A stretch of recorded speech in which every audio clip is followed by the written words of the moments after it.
Hi, Victoria. Welcome to the EO Wonder podcast. Hi, how are you? Nice to see you and nice to talk to you. Victoria Jackson is the founder and CEO of the global brand and infomercial giant Victoria Jackson Cosmetics. With a 10-year run on QVC, Victoria Jackson Cosmetics became an international sales powerhouse with over 600 beauty products that generated $1 billion in sales. And most recently, 2021, she launched Kind Science, a skincare that she founded with Ellen Degeneres. From mascara to medicine and now moisturizer, she keeps a keen eye on continued progress in curing, I don't know how to say it actually, neuromyelitis? Neuromyelitis optica, NMO. It's an autoimmune disease that I can give you the 2 seconds about that, but it's nice to talk to you. Welcome to the EO Wonderful. I just wanted to give, this is just I think the 10% of what she does, but yeah, welcome. And I'm so glad that we were able to have this day to talk. Yeah, thank you. So did you get a chance to try the Kind Science? I didn't get it, actually. I didn't get the product. What? Yes, but I Okay. will, once I, Well, once we I have have a to make copy. sure you get that for sure. I would love that. Thank you so much. So you do a lot, so besides being an entrepreneur, you support a lot of other different causes. One of the things that I read about, part of your journey is as a teen, you survived sexual assault. I would love for you to share with our audience a little bit how you overcame that and how you're now a passionate advocate. I've always been a passionate advocate and I'd say a goodwill ambassador for women look better, feel better about themselves. I've always been a woman who has, probably from early on, struggled with low self-esteem. And I always found that, speaking to people through helping them look better and feel better about themselves was something that was important to me because, as I said, I did struggle with that really how it makes a difference in your life. And, I did have some real challenges and, things that happened growing up as we have different things. For me, there was the pillowcase rapist was somebody at the time that was in California. I was one of his victims early on. And I think it definitely changed my life in that I'd always had anxiety and was always sort of afraid that somebody was going to get me. And then there they were, it was very scary. I really don't feel like for this conversation going into detail is really relevant, but enough to say that, it was something that I had to obviously work very hard to get through. And I don't know that you ever get through something and that you certainly never forget, but you realize, as I did at the time, that I'm here for bigger reasons. And I found out now that I have 3 children and one was diagnosed with a rare disease, that I was here to help find the cure for what you referred to as NMO, which is neuromyelitis optica, which is a condition that affects about 500,000 people or more because it's still not being diagnosed accurately. It's usually misdiagnosed as MS.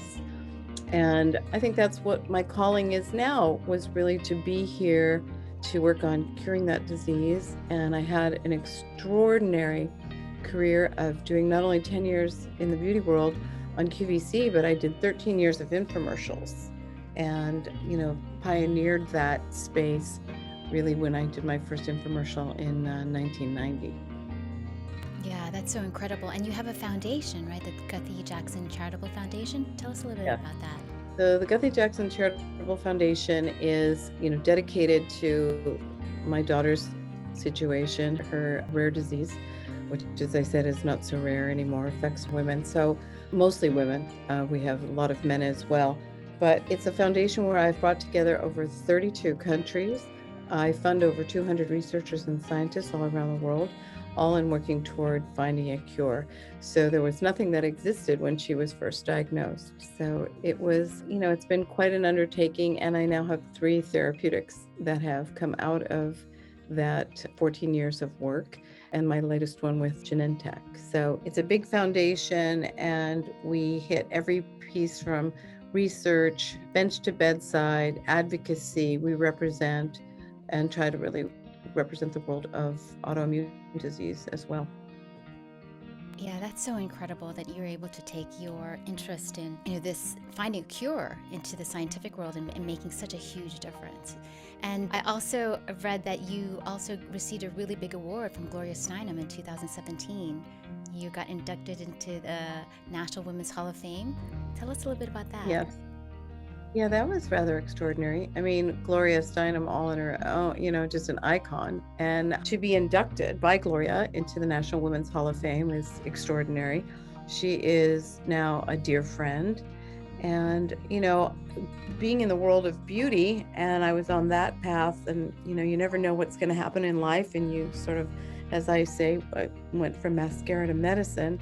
I'm still in the world of beauty, but I never would have believed that all of the work that I have done and the last 14 years that I'd be, inducted into the National Women's Hall of Fame, which was extraordinary.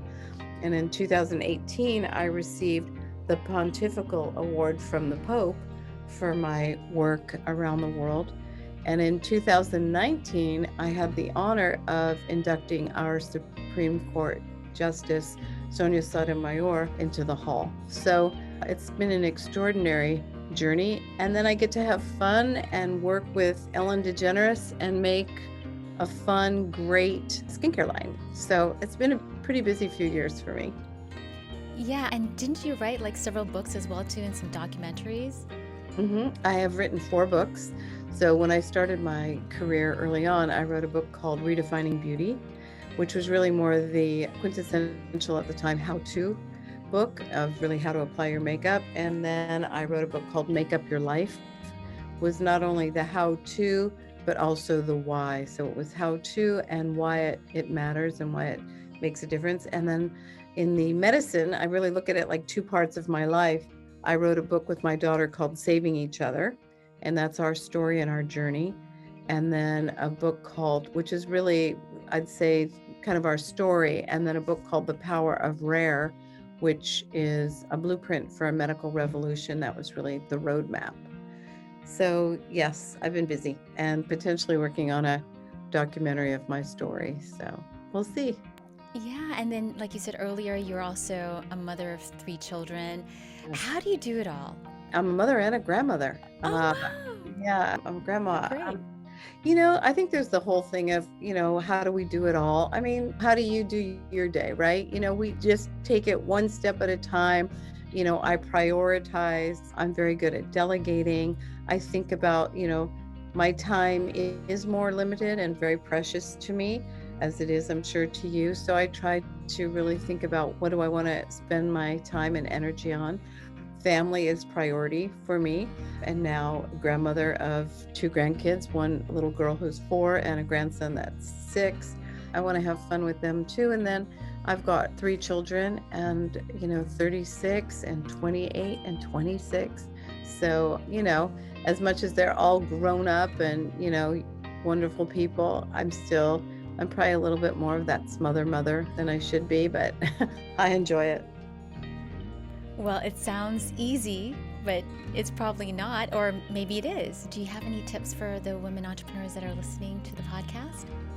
I would definitely say, think about what's important to you. Think about whatever you would consider, certainly in the career part of your life, like what's going to move the dial, what's meaningful for you to continue, developing and messaging who you are and what you're aspiring to, and really thinking that through, and know you're going to find where you want to spend your time, where if something feels good and you feel you got a good result, spend your time there. If it doesn't, that was a good learning experience and you move on. So I think just really, and staying curious and just prioritizing your time. That's really what I do. I just think about what are some of the things that I know are going to move the dial for the day that I need to do, are important to do. And then what are some of those fun things and some of those downtime. And every day I just make those adjustments. There's a book called How Women Rise, which talks about the 12 behaviors that hold women back. Some of the behaviors that they talk about is ruminating, like thinking about things over and over and over again, perfectionism, trying to be over-credentialed, before you're ready to do something. What are some behaviors that you think can help women proceed in life? I think definitely the biggest one is feeling comfortable using your voice. And even when you're not comfortable using your voice, I think that's really important. People say to me, and I hear it a lot in, say, the patient community that I work with, and they're like, oh, Victoria, you have a big voice in California, and I just have a small voice here in whether it's Tennessee or wherever. And I'll go, no, your voice is just like my voice. You have to advocate for yourself. You have to be willing to show up. And I always had this, my kids tease me because I'd always say, well, guys, if you're not in the room, you're not in the room. And they're like, what does that mean, Mom? Like, what does that mean? I'd go, it just means if you're not there, if you don't show up, if you don't take the chances, and if you don't put yourself out there, you're not in the room. No one's thinking about you. So, it's using your voice and showing up. I mean, that's the biggest things, even when you don't want to. And I say that as a woman who was on a very successful career path. My business, I built $1 billion beauty business. And then my daughter was diagnosed, and I was told she had 4 years to live. And, I had to kind of fold up on the floor and, go through all the things I had to go through emotionally. And then I had to pick myself back up and show up and do the things that I wanted to do and go, no one's going to die on my time, in my world, in my way, as much as I can help it. And I just decided to use whatever I had learned in my business life and just in really, who I am and the experiences I've been through, just use my voice and just keep going at it. I'm a survivor, and I'm pretty much, in my book, the last one I wrote, called The Power of Rare, the opening quote is, perseverance is where the gods dwell. And I really believe that. It's all about persevering. Yeah, you have such resilience. Can someone cultivate resilience and perseverance? And if so, how? Yeah, absolutely. Because perseverance, and I mean, there's always and there were a lot of times where it was fake it till you make it, act as if. When I didn't know, well, what would, I suffered from low self-esteem. I was a makeup artist, and now I was going to be CEO of my own beauty business. It's like, well, what would a CEO dress like and look like and talk like? And, so there was parts of it that I truly was fake it till I make it. And then all of a sudden, one day I went, wow, I am that CEO. I am that person. I'm not faking it. This is me. So, you just got to put yourself out there. It's like that. Put yourself in the room, think about, in my case, what was that woman going to look like and sound like? And how did I want to treat other people? Who are the people that I wanted to surround myself with? All of those things that were going to help me get to where I want to go, and at the same time help them get them where they wanted to go. Did you have any mentors growing up?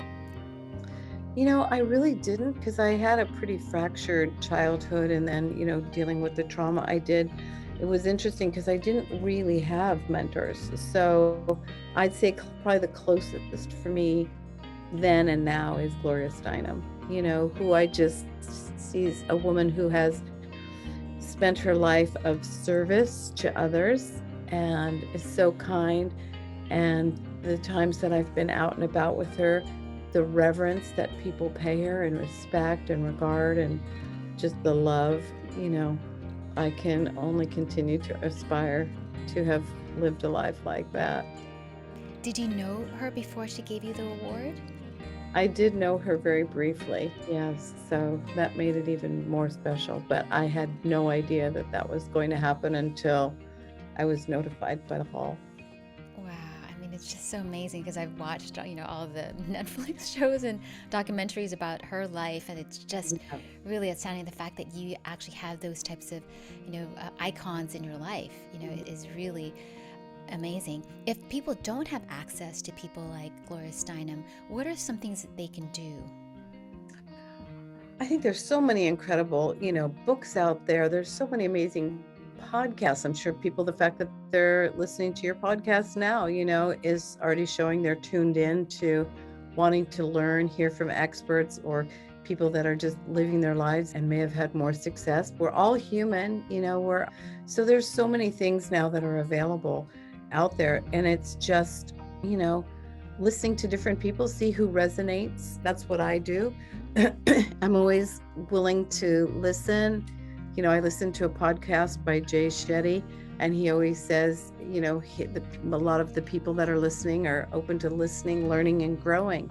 And I've always been a person who's open to all of those things. So I think you just have to look out there and see what is it that inspires you, or somebody who's messaging something that you relate to. So I'd love to talk a little bit further about Kind Science. Tell us a little bit more about how people can get your products, or what type of people are the best for your products. So Kind Science is available on the website. So you can go to kindscience.com. And Kind Science really came out of a friendship that I have with Ellen Degeneres. So she and I, we were talking, drinking our little wine, and, doing as you do, where you start going, oh, my skin, my face, we're both in our 60s, and decided, okay, I've been in the beauty business. She's like, I've always wanted, my own skincare line. And I said, well, I have my own cosmetic line and my skincare line, and, let's make a great line. And the main thing was really important to us is that it had to work. So I'm a really good formulator. I don't say that being cocky. I say that being somebody who created 600 beauty products and really cares about women, I care about all people, but really care that whatever I'm going to make is going to work. And it had to be kind to your skin, kind to animals, kind to the planet, and kind to your wallet. So those were really the pillars of the brand. Everything had to be recyclable. And so the line, it's highly curated plants that I have globally sourced. And I've combined with what we call the science, which is amino acids, proteins. The science really activates the plants. And each product is different. There's 7 products, and it's really, really good. I mean, obviously I'm biased. I've used it, but I always tell women, just try it. If you don't like it, send it back. But it's really, really a good product. I'll make sure that you get a kit as well. So I would love that. Well, obviously, because look how beautiful you look. I mean, it's definitely must be working.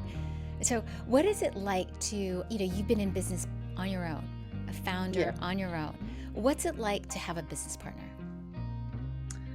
Some people do better with partners. I think I'm pretty strong and like to do my thing. Now, when I started Victoria Jackson Cosmetics, I had partners, and they were all men, and they weren't even really sure that you could sell cosmetics on television. So that took a lot of convincing. And I'd say, it worked out pretty well.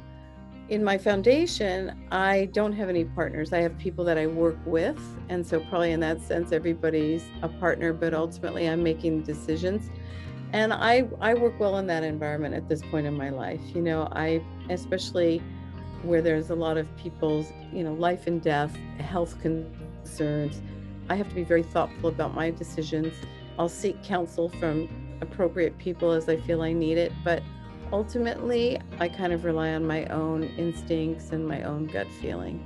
So that's a way in which I find I probably work better without partners. But that's not to be said, there's sometimes having that other person there that you can banter back and forth with, has another perspective, another way of doing things, is really good as well. And I'm always listening to all sides. As an entrepreneur, I think it's very important that you sit in all the chairs at the table so that you understand where everybody's coming from. And I've lived a life where I've not only just looked at the different chairs, I've sat truly in all of them, because I started with nothing. Yeah, let's talk a little bit about that. Like, how does someone who starts from nothing go to $1 billion?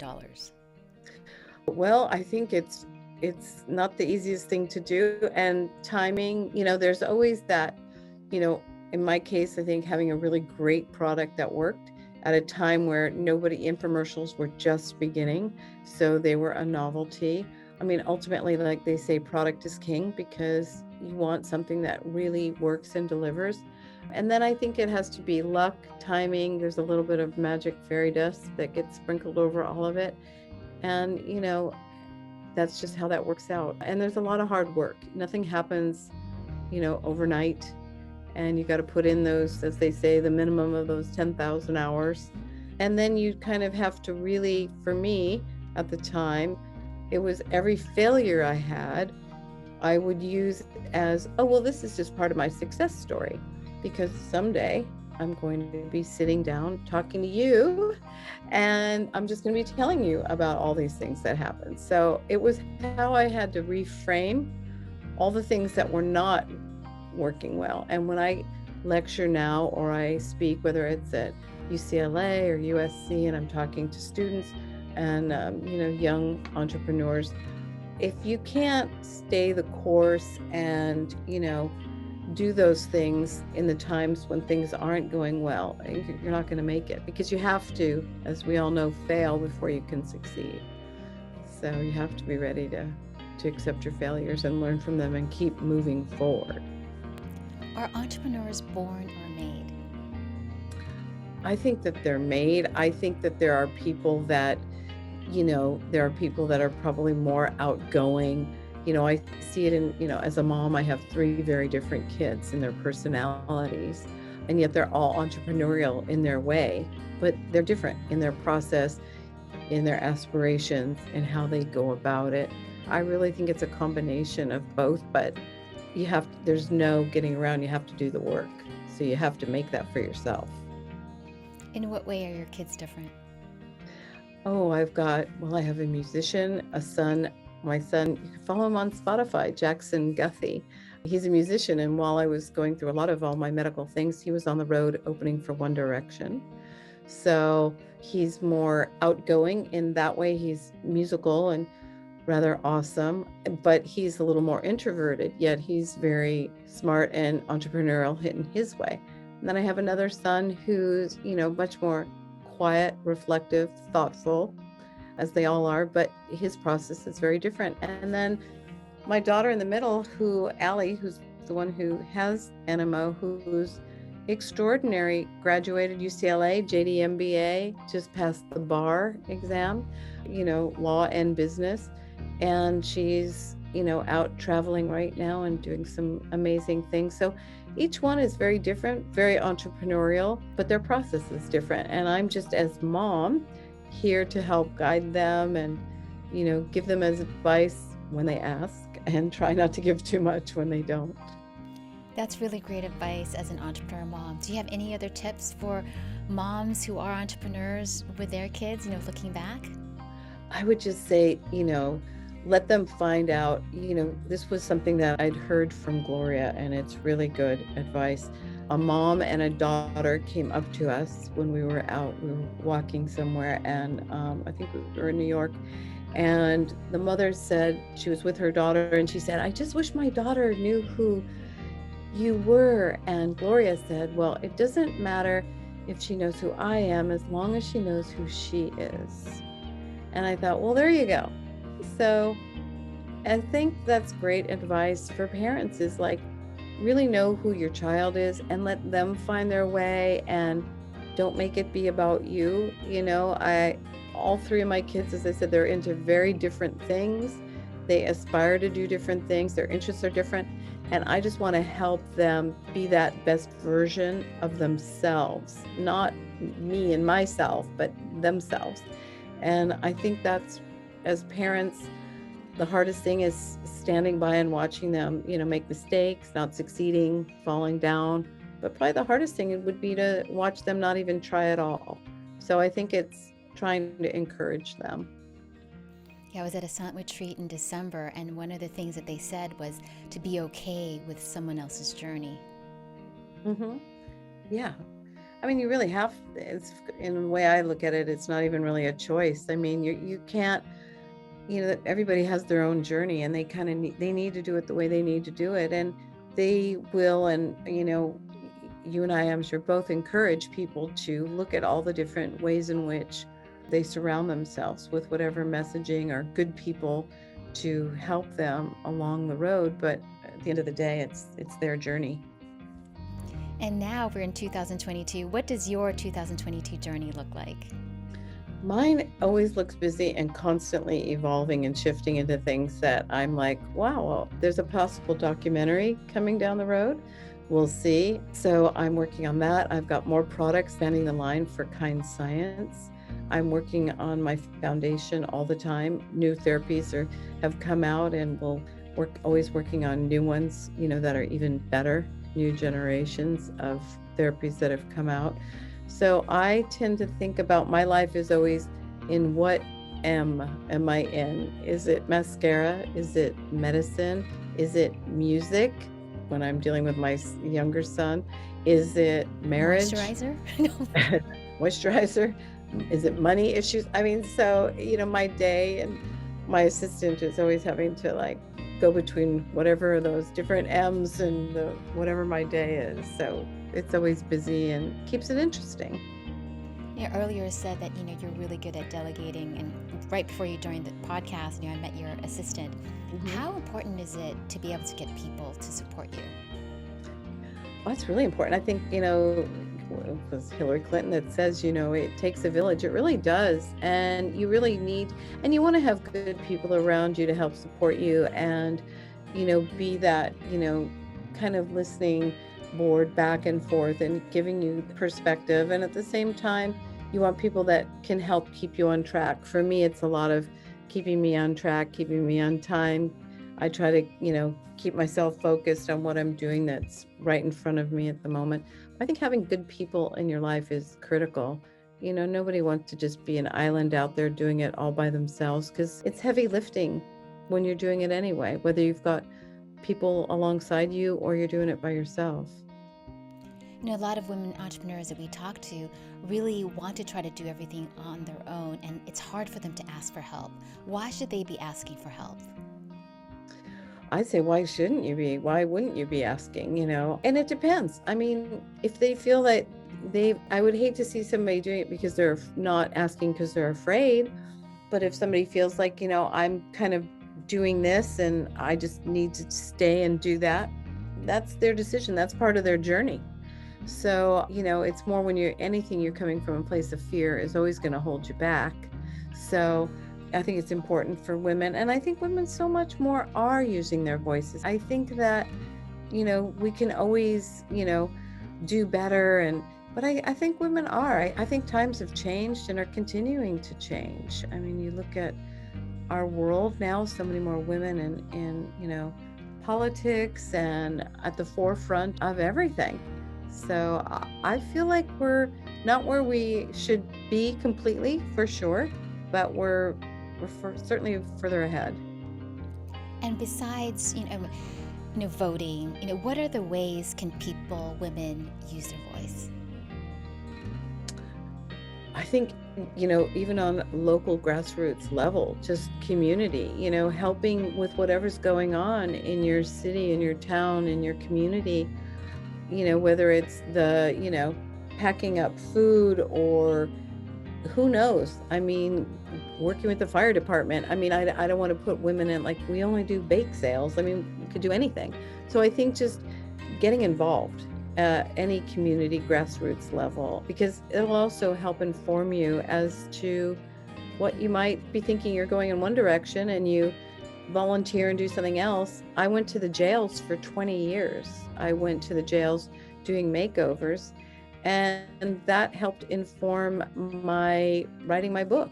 Ultimately, it informed how I put together my color coordinated kits that sold out on television for 13 years. You never know what is going to help support or inform the other decisions you make in your life. Wow, that just gives me goosebumps. Here you are trying to contribute, and then at the end of it, you also received as well. Yeah, exactly.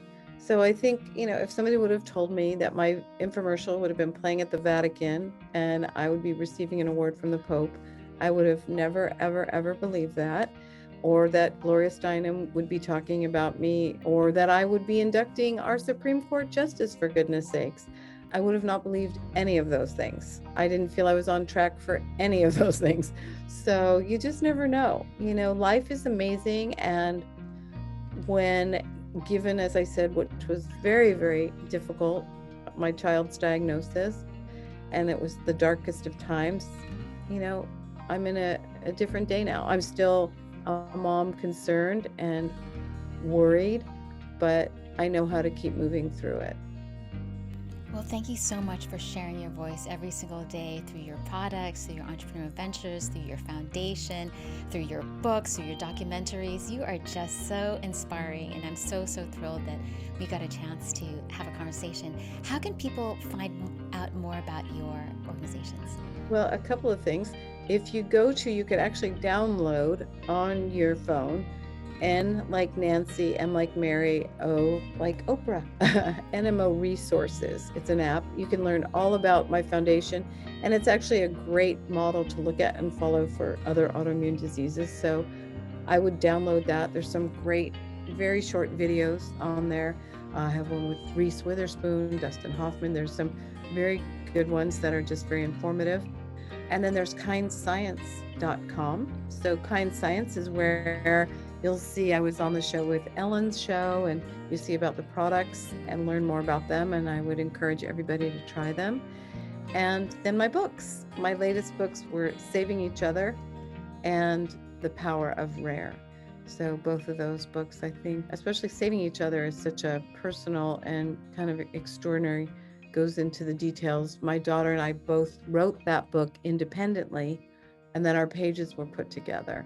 So I think that would be all good things for people if they want to know a little bit more and really understand my journey. Well, thank you so much for showing up as such an incredible human. You have had such an extraordinary life, and we're looking forward to seeing all, future successes, continue for you. Thank you so much. Thank you. You too. All right. Take care. Take care. You're awesome.